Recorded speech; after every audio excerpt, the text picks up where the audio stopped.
La mañana. En directo.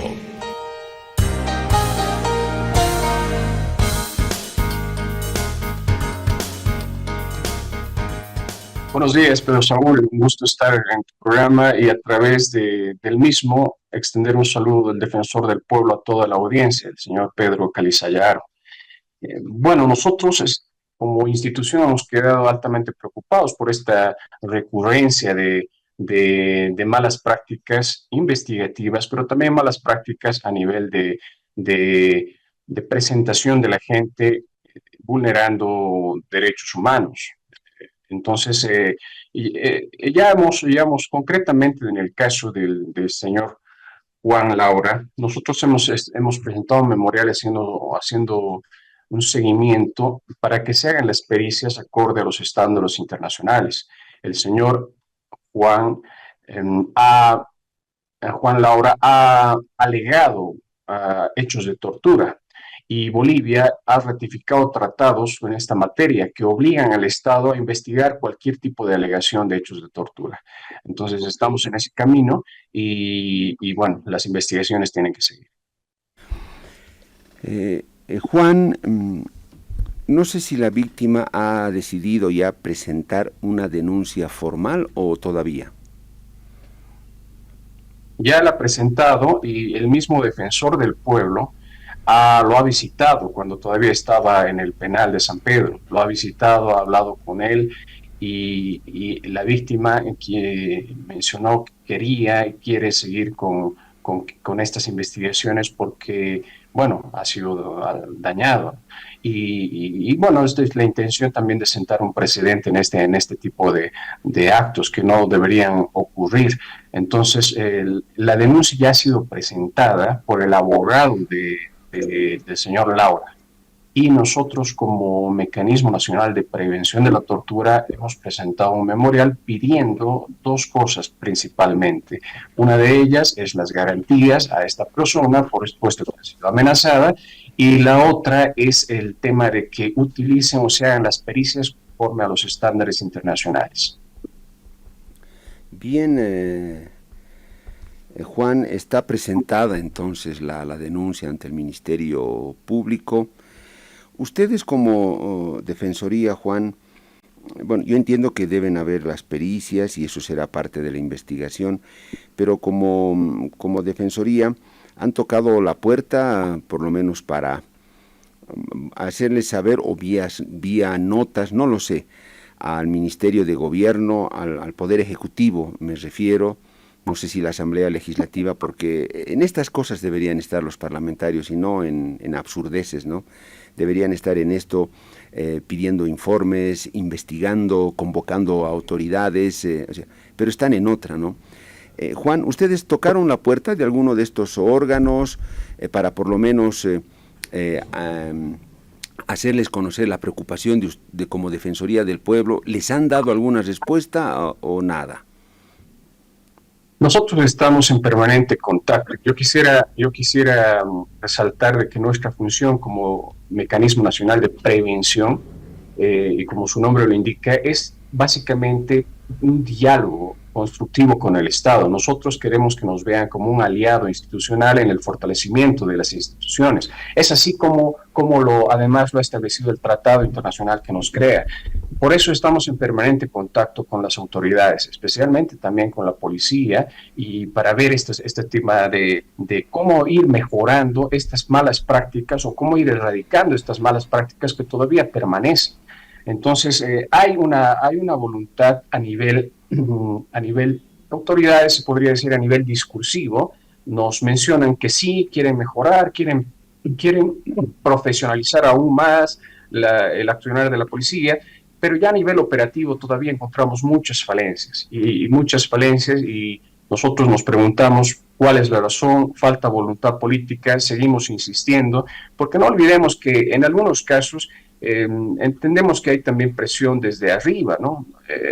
Según lo que decía la víctima, él decía que el policía mientras le golpeaba decía que aquí no hay derechos, aquí no hay no existe la ley, aquí yo soy Dios y además tengo autorización del presidente para hacerte esto. Entonces, entendemos que hay presión también de las autoridades políticas para la policía de encontrar una solución rápida a delitos sensibles, como es, pues, por supuesto, un feminicidio. Entonces, entendemos eso, pero nosotros queremos ayudar. Yo quiero aclarar y ser muy enfático en esto. Nosotros, como Defensoría del Pueblo, por supuesto que queremos menos violencia en la sociedad, queremos menos feminicidio, queremos menos víctimas de trata. Por eso también insistimos que las cosas tienen que funcionar de mejor manera, porque si uno va a la cárcel, no se rehabilita, sale y vuelve a robar, vuelve a matar, vuelve a violar. No queremos que funcionen las cosas de manera así como hasta ahora funciona. Queremos que funcione de una manera. Entonces hay presiones. Si bien hay voluntad política, esa voluntad política se tiene que transformar en hechos concretos, porque si no se queda en el discurso.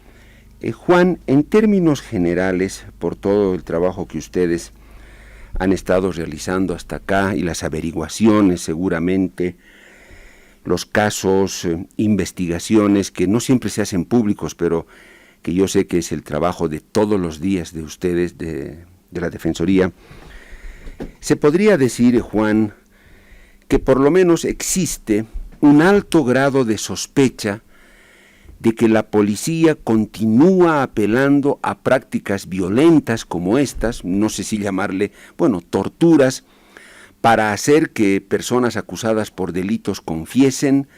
O sea, ¿hay una alta sospecha sobre esto? ¿O podríamos decir que no, que son casos muy aislados, excepcionales y que no ameritarían tanta preocupación? ¿Qué dirían ustedes, Juan? Diríamos que hay una alta sospecha de que estos métodos violentos siguen siendo utilizados como técnicas de investigación. Malos tratos crueles, inhumanos o degradantes, e inclusive tortura, siguen siendo aplicados por la policía boliviana como un método de investigación. Nosotros nos basamos, al decir esta afirmación, en la cantidad de denuncias que existen.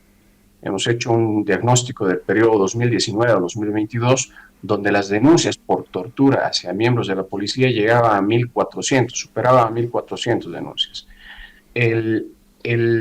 Sin embargo, la sanción era solamente de 19. Entonces, imagínense la gran distancia que existe entre los hechos denunciados y los hechos que al final llegaban a una sanción. Por supuesto, también estamos conscientes de que es muy difícil investigar este tipo de casos, pero tenemos ahí, con esa problemática, con esas personas que denuncian permanentemente, el dato objetivo de que sí, estas prácticas se realizan. No decimos que todo sea tortura, porque la gente denuncia y bueno, hay que comprobarse. Recordemos que vivimos en un Estado de Derecho y tenemos desde los tratados internacionales el tema de la presunción de inocencia, que es un derecho de todos. Entonces hay que investigarse y precisamente por eso nosotros criticamos algunas acciones, porque no se respetan el derecho a la libertad, a la inocencia, no se respeta el derecho a la imagen, a la honra. Entonces estas prácticas tienen que ir mejorando y eso parte también entre una mezcla de voluntad política y voluntad operativa desde los funcionarios policiales que realizan los operativos. Para anotar el dato o los datos que nos has dado, Juan, reitérame, por favor, estas 1.400 denuncias por tortura corresponden, si escuché bien, a la gestión 2022 o 23. Corresponde al periodo 2019 al 2022, un periodo de varios años, y son, además, para aclarar, todo tipo de denuncias que han llegado a instancias disciplinarias de la policía, es decir, la DIJIPI, DIRIPI, donde la gente presenta su denuncia por algún tipo de maltrato policial, algún abuso policial. De ahí se tiene que investigar si corresponde ya sea tiene los elementos de un trato cruel, inhumano, degradante o inclusive tortura. Entonces, ese es el dato, ¿no? Eso es un dato oficial que tenemos de la policía boliviana. Claro, el común denominador acá es violencia, ¿no? Puede entrar a la categoría de tortura, que ya es una violencia sistemática, ¿no? La tortura, pero al fin y al cabo acá es violencia. Y son 1.400 denuncias entre 2019 y 2022. Juan, acá a veces miramos solo el árbol en nuestra nariz y no el bosque. Juan, cuando los organismos internacionales, puede ser la misma ONU, no sé si la CIDH, en fin, hay varios organismos, Human Rights Watch, emiten sus informes respecto a la calidad y el respeto de los derechos humanos en los países. Yo estoy seguro, Juan, que una de las primeras entidades a la que consultan es la Defensoría del Pueblo, los defensores del pueblo en los distintos países. Con estas cifras, Juan, mal podrían hacer las autoridades cuando dicen los gobiernos o el nuestro, no, pues ¿de dónde sacarían esos datos? Están exagerando, si nosotros lo hacemos muy bien, cada año estamos mejor. Pero yo me imagino, Juan, que les preguntan a ustedes y ustedes les responden con estos datos y con esto no vamos a precisamente subir en cuanto a la calidad del respeto a los derechos humanos, sino bajar y bajar. Yo me imagino que es así, Juan, que ustedes reciben consultas para estos informes. Es correcto, la Defensoría del Pueblo es una fuente de información para los organismos internacionales, pero no solamente la Defensoría del Pueblo, ¿no? Los organismos internacionales piden información oficial al Estado y sus instituciones son las que emiten esta estadística. Nosotros, el dato que le he dado es una estadística que proviene de la propia policía. Tenemos otra estadística que proviene del Ministerio Público, donde nos dicen que no hay sentencias por tortura. Entonces, mire, el dato del 2023 eran de 19 casos, apenas 19 procesos penales. Entonces, la gente no se anima a ir más allá porque presumimos que es porque piensa que no va a llegar a ningún lado. Y bueno, prácticamente no es una presunción porque es una afirmación que tiene una base objetiva, que es el hecho de que no existen sentencias por torturas. Entonces, ahí tenemos una clara muestra real de que en Bolivia hay un problema de impunidad. Es muy difícil encontrar e investigar este tipo de casos. Y, por supuesto, la naturaleza de quienes participan en la investigación y la naturaleza misma de los hechos lo hacen complicado. Pero es algo que se puede y se debe avanzar en esto. Porque si tenemos impunidad, la impunidad es una puerta para seguir que estos hechos se sigan repitiendo.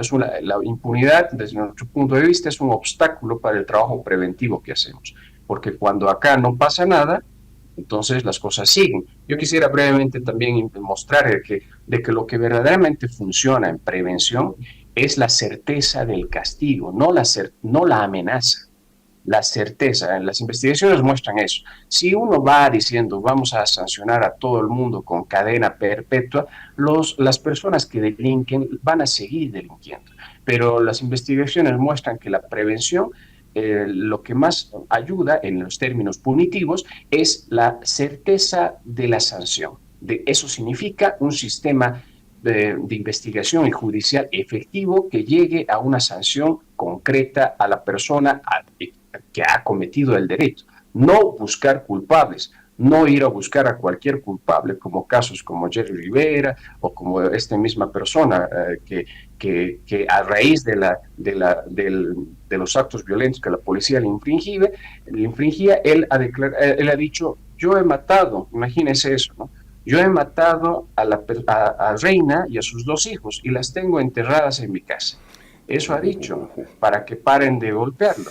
Entonces, ahí muestran, y las investigaciones además te muestran, que este tipo de métodos investigativos, entre comillas, violentos, lo que hacen es producir un estrés tremendo psicológico en la persona que está siendo entrevistada, que esta persona va a decir cualquier cosa, y eso provoca que la investigación se vaya más bien en el lado contrario, se vaya en el lado equivocado y las investigaciones no resulten adecuadas.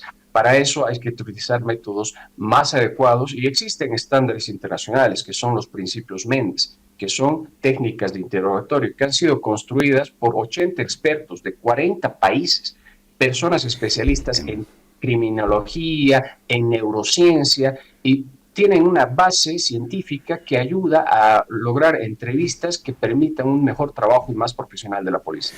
Juan, mira, Juan Laura, cuando nos dio el testimonio acá, tuvimos una entrevista en la que con mucho detalle describió esos momentos dramáticos que vivió, pero hasta donde recuerdo, él no nos dijo que al final tuvo que, o sea, se vio obligado a confesar algo que no hizo.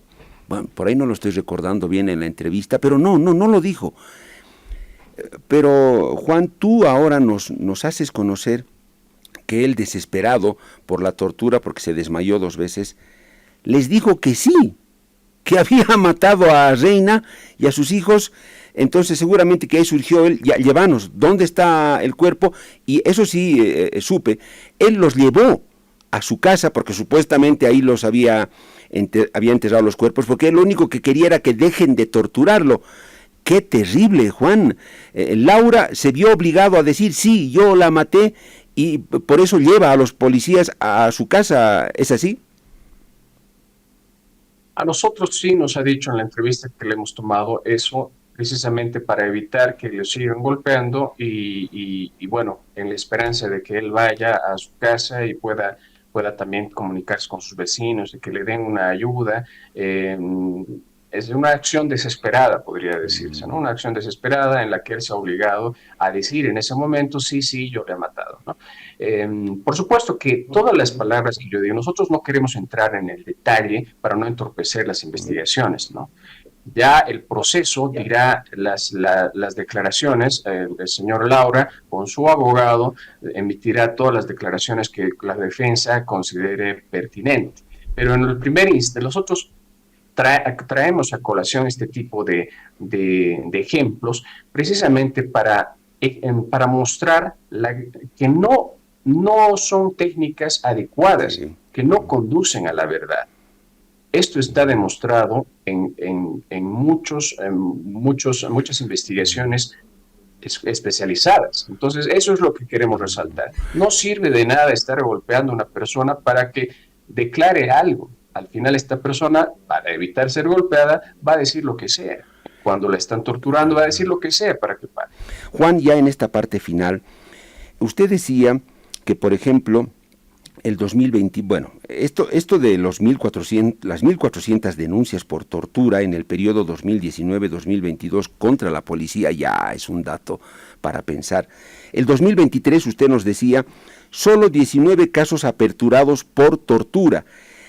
Sentencias, ninguna, Juan. ¿Hay alguna sentencia por tortura contra algún policía? ¿O cuándo fue la última vez que se conoció una sentencia de este tipo, Juan? Nosotros tenemos información de la Fiscalía y del órgano judicial del periodo hasta el 2023 y hasta ese periodo no había ningún tipo de sentencia hacia un funcionario policial por el tema de tortura o vejaciones, ¿no? El artículo 295.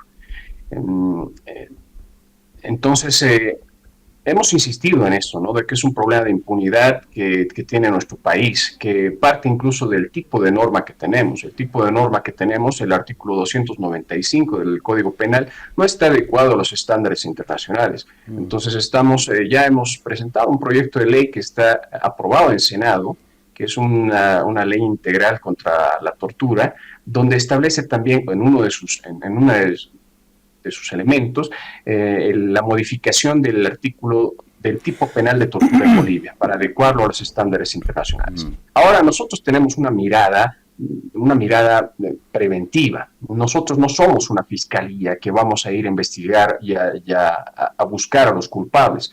Nosotros vemos y tenemos un enfoque preventivo. Queremos ayudar a nuestras instituciones como país a que empiecen a tener prácticas adecuadas a lo que es un Estado de Derecho, cumpliendo la normativa. Es posible hacer eso, es posible combatir contra la delincuencia, porque no queremos que haya más violaciones, que haya más feminicidio. No queremos eso en nuestra sociedad, pero hay que hacerlo respetando las reglas de juego. Para eso se han hecho los estados.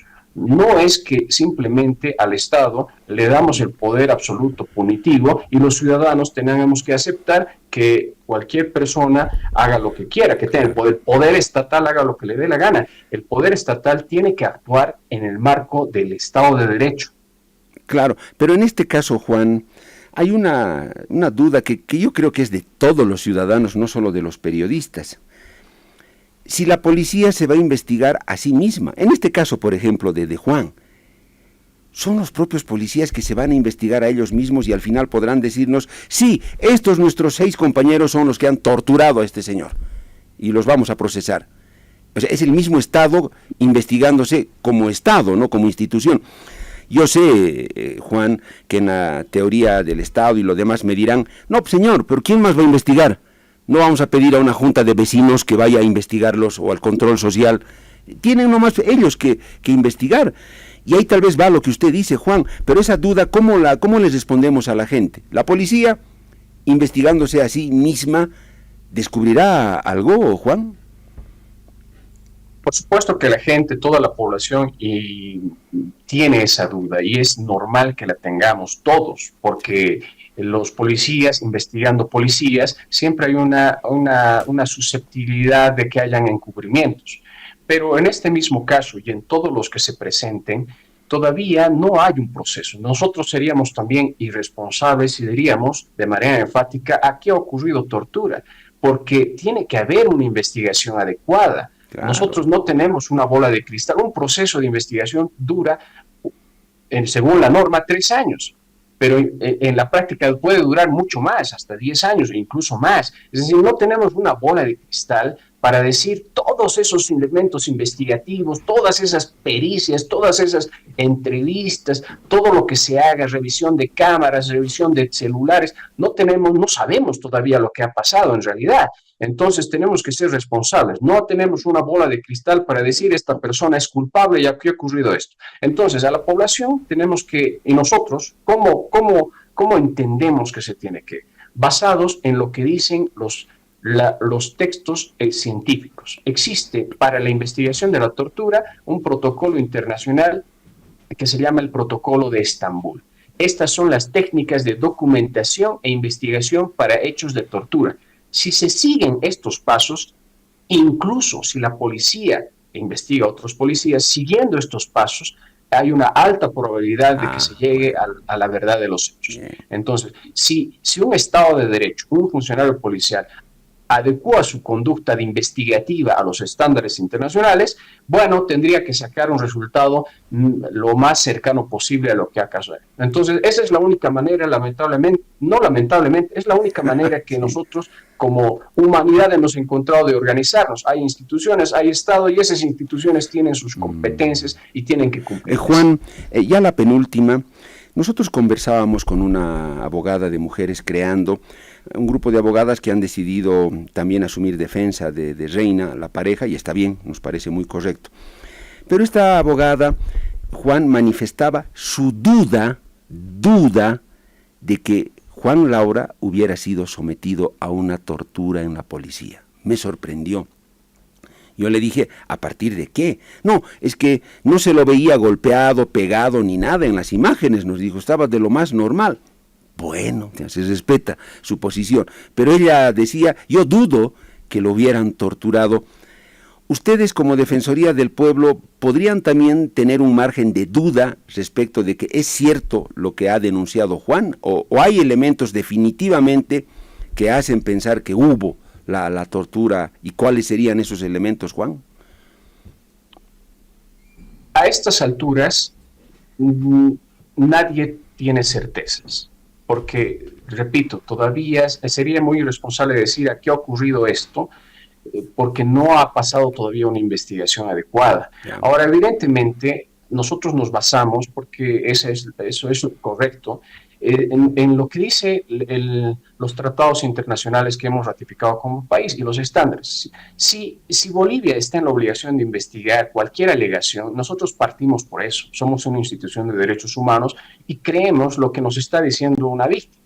Entonces, pero ese creerle a la víctima no implica que nosotros estemos en la capacidad de afirmar Sí, de manera contundente sí, que eso es real, sí. sino que llamamos a la seriedad también de las autoridades y de la población en que no se estigmatice a nadie. Acá ni siquiera a una víctima o a un presunto victimario, sino que se tiene que seguir pues una investigación adecuada y esperamos que llegue a algún resultado. Lamentablemente la situación de la justicia es muy precaria y esperamos que estos casos no se queden pues simplemente en la nada. Juan, precisamente Porque voy a eso, porque ya me queda solo 2 minutos.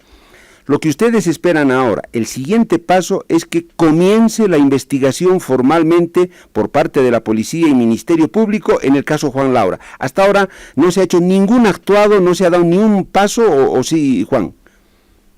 se han emitido requerimientos por parte de la Fiscalía, entonces está avanzando en ese sentido. Perdón, ¿requerimientos de qué tipo o convocatorias a declarar? ¿Qué significan los requerimientos? Por ejemplo, que se hagan valoraciones por parte del IDIF, el Instituto de Investigaciones Forenses. Juan, le agradezco mucho. Ha sido valioso conversar con usted por la información, por los datos, sobre todo, que nos ha brindado. Eso es muy importante. Juan, al igual que ustedes, estaremos atentos y pueden estar seguros, como Defensoría del Pueblo, que los volveremos a convocar para hacer un seguimiento de este caso. Un gusto, Juan. Saludos. Hemos conversado con Juan Ledesma, jefe del Mecanismo Nacional de Prevención de la Tortura de la Defensoría del Pueblo.